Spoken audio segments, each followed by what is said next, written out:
guys, and welcome back to another speed build video. And if you are new to my channel, thank you so much for clicking on the video today and joining us here in Windenburg on the mid-nowhere lot, one of my favorite lots to build on the crumbling Isle. For today's build, we are going to be doing a crafter's dream home.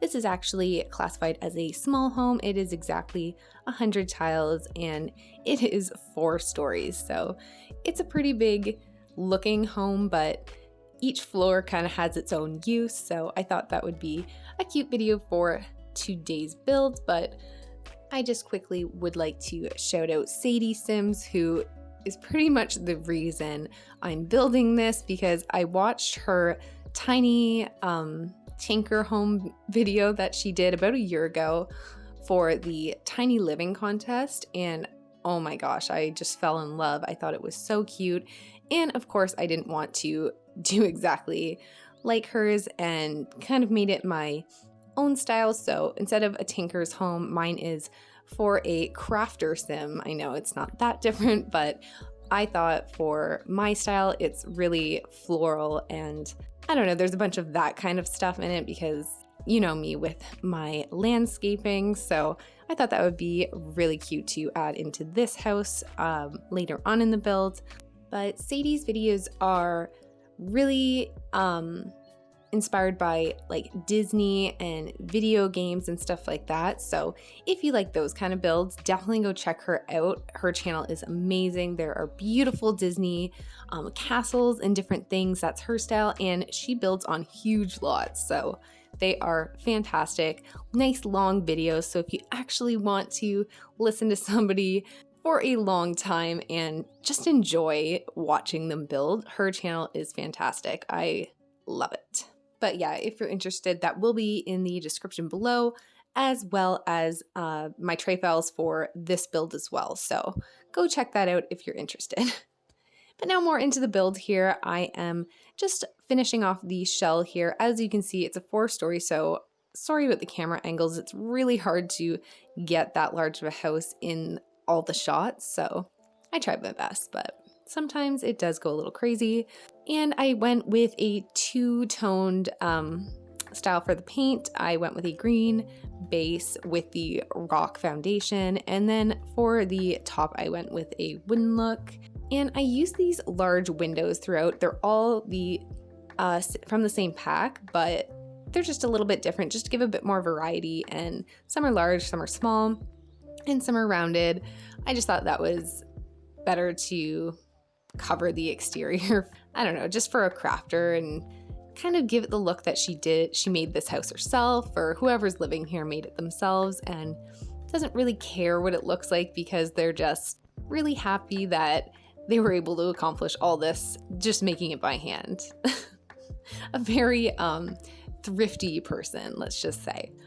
But now I'm just quickly adding an awning to the 2nd story and doing some terrain paint quickly before placing down a few trees. I had a really difficult time picking the trees for this property because I didn't want them to be too large, so I ended up going with those 2 little trees in the front and just a very large one in the back here because I didn't want it to interfere with when you're inside the home. Sometimes the trees kind of branch in, and I didn't want that glitch, so I did move the house over a bit, as you just saw, and I do switch out these stairs and make it a little bit hillier because I did want the house kind of based up on a hill, and when you're in the outside world, it really looks cute because the house is turned sideways just on a slant, and yeah, you can just see the front a little bit better from out there. I hate when you can just see the back of a house. I don't know. It just looks better to me. But yeah, this is actually, I think, one of my favorite builds now. I know I've said that in a previous video, but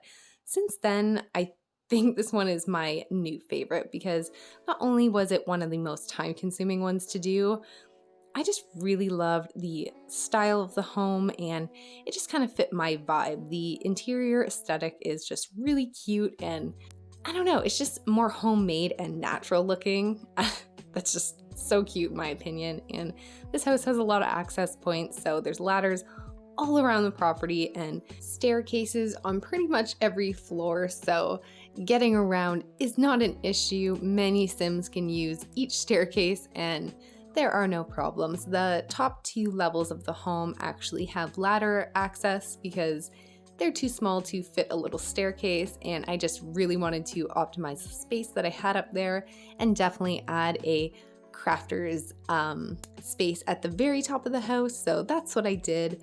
But for out here, as you can see, I did prop up the house a bit more to just make it a little bit taller and utilize that hill that I was talking about earlier. I just wanted it to be a tall, big, cute, awkward house.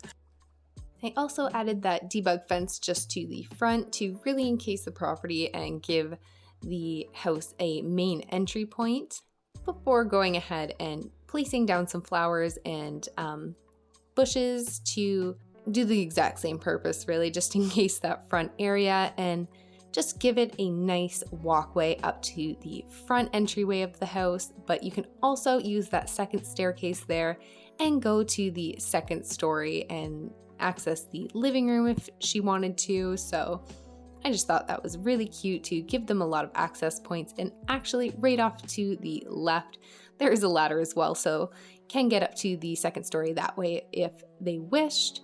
But these little rocks in there I just thought were cute to add behind just to really fill out the empty space behind the stairs, and just went crazy with the different colors around here. I don't know, I just love a vibrant, bright garden space. And here's that fountain I was talking about earlier. I just thought, why not have a cute fountain in your little plants? That's just so cute to me. And I added these cute little sprinklers. I do have to change them out because I think I clicked the large sprinkler and it was shooting outside the property, so that wasn't ideal. So I did switch it out just to a little one that went up in the air. And I also changed out the color of the pond to those rose petals and added a little pink tree to the side to give it the illusion that the petals are falling into the pond there. And the beehive thing, I love that thing. So that goes in a lot of my builds as well. But just finishing up here with a few more plants and rocks. I think I add a few light sources out here as well. I just thought that was really cute, and that broken ladder to the left of the property, that is where I'm doing my little fire pit area. I do add some lights there as well, so the ladder just gives the look as somebody was hanging some lights outside. I don't know, I just thought that just added to the house, the little eccentric cutie that it is. And here's the little mailbox I'm adding. I went ahead with the nifty knitting one because it just kind of went with the vibe of the sim that I wanted to live here. But now just moving on to the backyard area quickly, I added a barbecue, a picnic table, and a little garbage can back here. And then to the left, I do add a flower arranging table and a tool table as well, right near the fountain. I just thought that would be nice to walk down there and just have a little area that they could go to and do different activities outside. And then I found these pipe exhaust and just metal framework items, so I thought that would be cute on the exterior to give the illusion or go with the theme that the sim created this house themselves and just put on different pieces that would just work. But now we're moving on to the interior here, starting off with the kitchen. I went for a bright green for this room. This is kind of the kitchen, dining room, and front area space, so I kind of tried to make it blend as much as possible. I didn't want all the colors to be too one tone just because there's a lot going on in this room.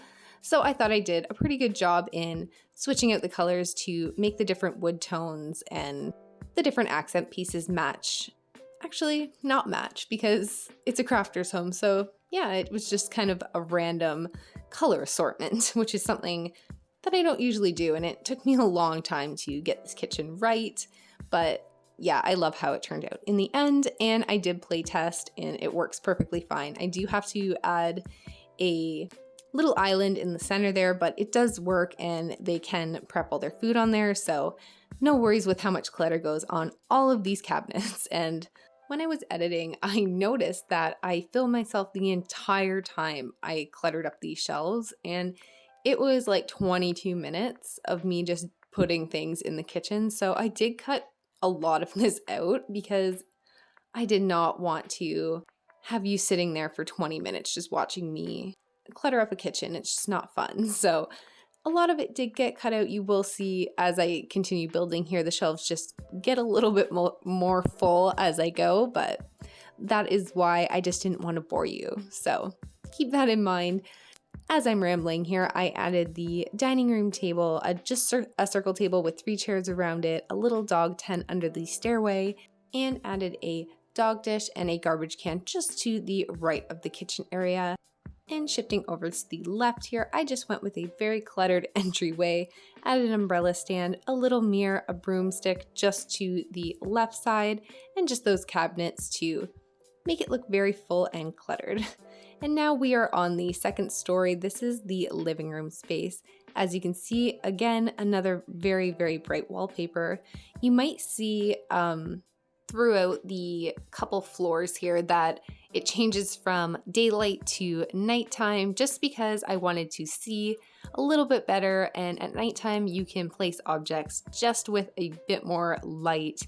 I think it's because I have a ladder going to the 3rd story and it's technically outside on the 3rd story. So I think it was just bringing in the natural light and not making the lights function properly. So that might be the only issue, but as you can see, it still looks very beautiful with the sun coming in from the windows. But for this space, I added a little seating area. I do have to change out that little love seat with just a single chair because I couldn't fit the computer stand and everything.